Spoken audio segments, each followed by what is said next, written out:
He used that voice, the one he never used with me. Quiet, gentle, like she was made of glass, 7 years and never once for me. His mother looked at me and said, "The server is staring." Not one person said my name. Not one person said, "That is his wife." But I was never powerless. He signed it himself, 43% of his empire, clean, legal, irrevocable. And when I walked in as the owner, he froze.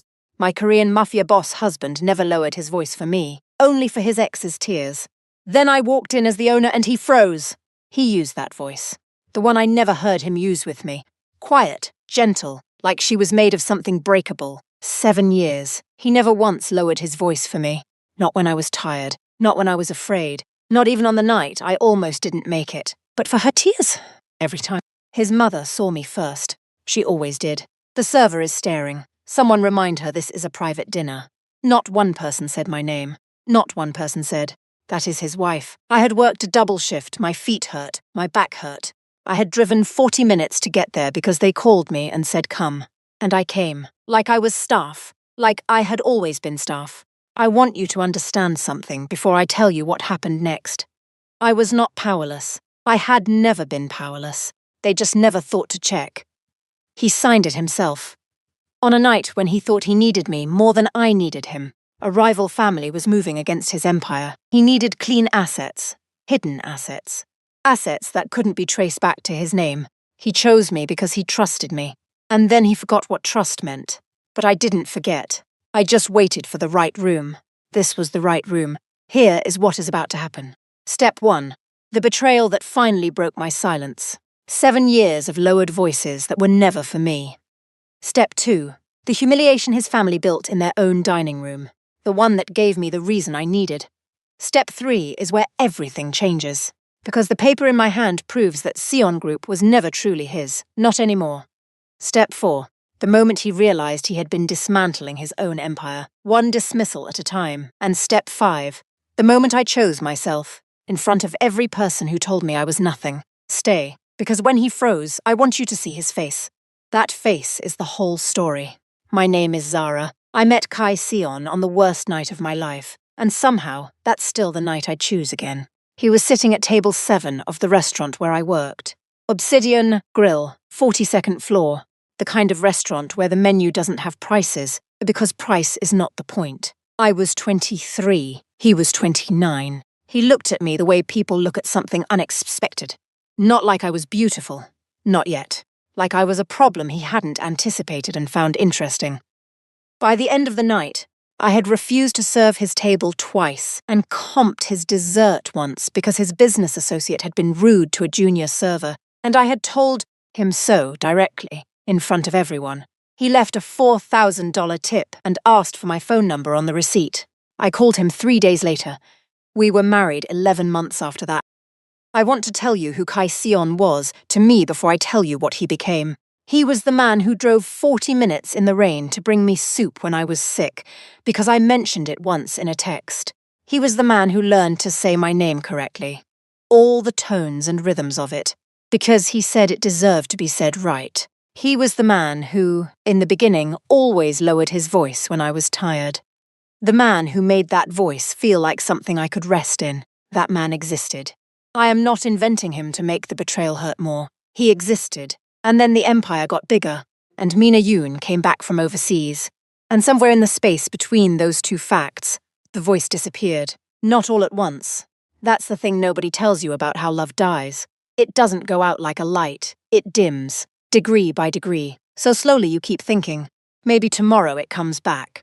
I waited 7 years for the voice to come back. It never came back for me. If you've ever waited for someone to return to who they used to be, drop your city below. Tell me where you're watching from. I want to know. The Sion family dinner was held on a Thursday. Bora Sion, Kai's mother, had called me herself, which was unusual. Bora did not call me. Bora summoned the assistant who emailed me, who forwarded the calendar invite. A direct call meant she wanted something specific. We're celebrating the new acquisition, she said. Family only. Be there at 7. I was working a double shift at Obsidian. I still worked there. 3 days a week, because Kai's family had made it quietly known, through the kind of silences and half-sentences that wealthy families perfect. over generations, that a daughter-in-law who worked was embarrassing. So naturally, I worked. I arrived at 7:02, still in my uniform because I hadn't had time to go home. I walked into the dining room, and the first thing I saw was Mina Yoon. She was wearing a dress the colour of champagne. Her hair was down. She was sitting in the chair that had for 4 years been considered mine. Kai was beside her. His hand was over hers. His voice, the voice, was soft and low. He was saying something that made her laugh. Bora was at the head of the table watching me watch them. "The server is staring," she said pleasantly. Someone remind her this is a private dinner. Laughter. Easy, comfortable laughter from the people I had cooked Sunday meals for, attended birthdays for, sent anniversary gifts on behalf of. Kai looked up. His expression didn't change. "Wait outside," he said. "Not, I'm sorry you had to see this. Not, let me explain. Not even my name. Wait outside." I stood there for a moment. Just long enough, Jisoo. His sister was looking at her hands. Daewon, his brother, was refilling his glass. The 7 other people at that table had each made a private calculation and decided that staying quiet was the correct investment. "Of course," I said. I walked back to the entrance. I picked up the tray I had set down when I came in, and then I made a decision that had been building for 7 years without me fully understanding it. I did not wait outside. I drove home. I took a shower. I opened the safe in the bedroom that Kai didn't know. I knew the code to. He had set it himself, never imagining I would watch closely enough to learn it. I took out the folder that Marcus Webb had given me 3 years ago, on a quiet afternoon, when Kai had asked me to sign documents he'd explained as protective asset transfers.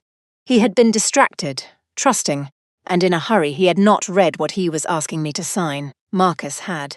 Marcus was my father's college roommate and the sharpest transactional lawyer in the city, and he had called me before Kai's assistant even sent the paperwork.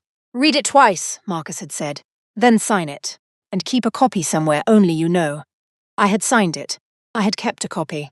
I sat on the bed and read through it again, slowly, for the first time in 3 years. Sion Group Holdings Asset Transfer Agreement. 43% of Kai's primary empire assets transferred to my name. Clean, legal, irrevocable. The man who never lowered his voice for me had, in one desperate night 3 years ago, handed me the keys to his kingdom, and then forgotten he'd done it. Need to tell you something about Mina Yoon. She came back from Paris 18 months ago, carrying a French degree in luxury brand management, and 7 years of being the woman Kai's family had always preferred for him. Bora had introduced them at 19. They had dated for 2 years before Kai went abroad, and Mina went in a different direction. When Kai came back and built the empire, Mina stayed away long enough for him to marry me. And then, when the empire was large enough to be interesting, she came back. I don't hate Mina. I want to be precise about this. I don't hate her. What I hate is the system. The one that said a woman with a French degree and a family name was worth a lowered voice, and a black woman who worked double shifts to help fund his first restaurant acquisition, while he was still building his empire, was worth wait, outside. Here is what Mina Yoon did not know. I had been working, not just at Obsidian. I had been studying for 3 years. Business law, asset management, contract structures. The same night classes I had taken quietly, while managing his household and showing up to every family event, with a smile that cost me more than anyone in that room understood. And I had Marcus, who had kept our asset transfer documented, witnessed, and airtight for 3 years, waiting. I called him that night, sitting on the bed in my uniform. "It's time," I said. "I've been ready for 18 months, he said. I did not know that Marcus had also been watching, not just the paperwork, the whole situation. He had connections in Kai's world that I didn't know about. Old family relationships, business overlaps, the kind of quiet loyalties that move through powerful circles without announcing themselves. 3 weeks after the dining room, Marcus called me. "There's going to be a Sion Group board meeting next month," he said. "Acquisition vote. New expansion. The kind of meeting where asset percentages matter." "How much does 43% matter at a meeting like that?" I asked. A pause. "Blocking share," he said. "Without your vote, the expansion doesn't pass." I held the phone. Outside the window, the city moved the way cities move, indifferent, enormous, continuous. "Set up the meeting," I said. I went back, not to the house, to Obsidian. I had a shift on Friday. I worked it. I set tables, I ran food, I comped a dessert for a couple celebrating their anniversary, and I smiled the entire time, because that is what the job is, and I have always respected the job.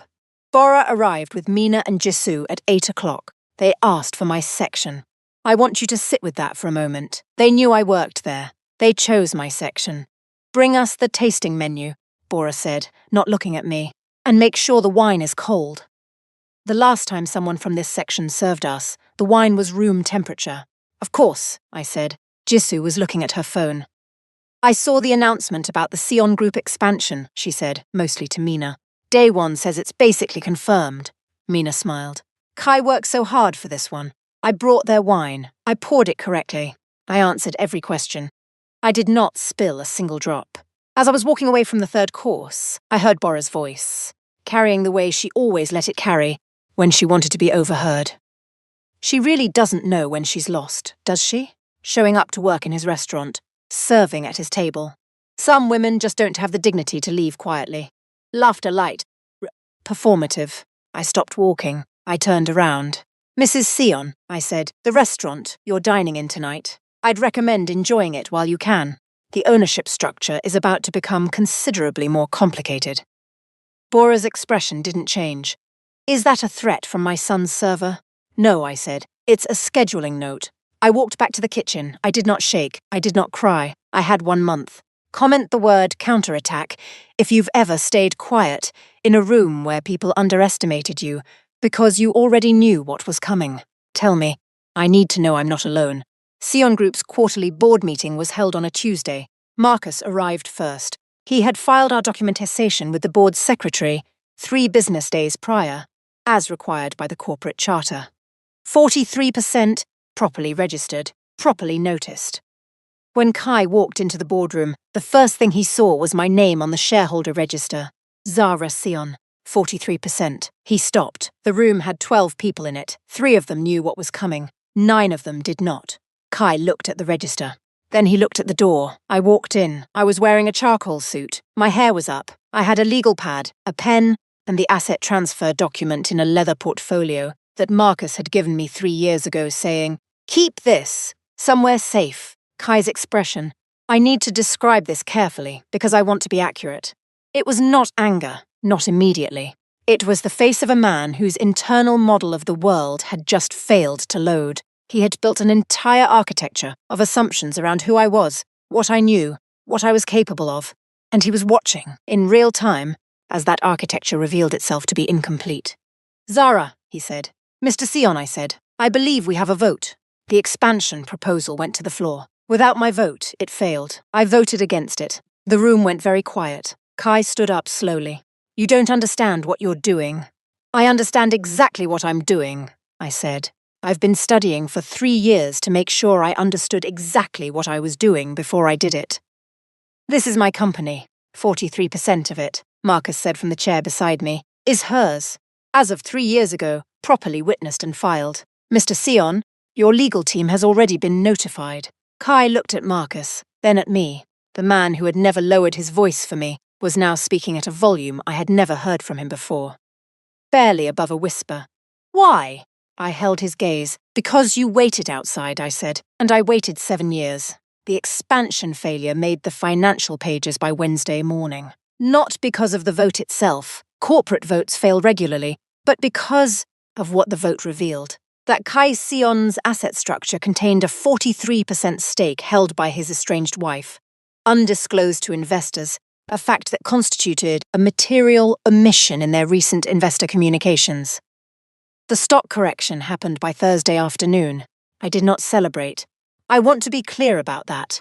I took no pleasure in watching the numbers move. What I had wanted, what I had always wanted, was not the destruction of what he built. It was acknowledgement.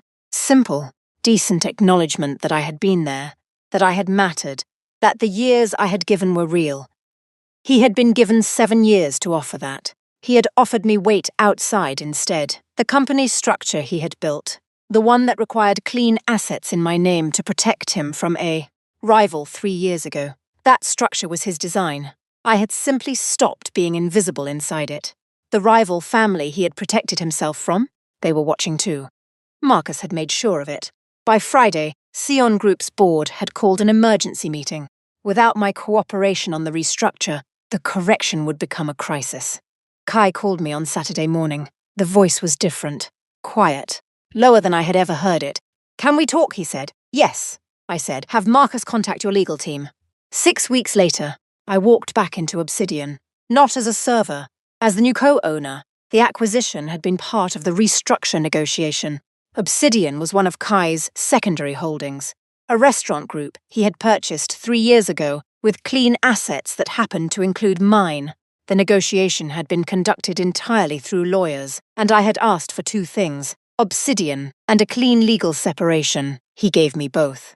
The night I came back, Bora was there. She and Jisoo were at table 7, my old section, for a dinner with some of the family's social circle. I learned this from the host who called to confirm my arrival time. I dressed carefully, not to perform, just because the moment deserved to be dressed for. I walked in through the front entrance.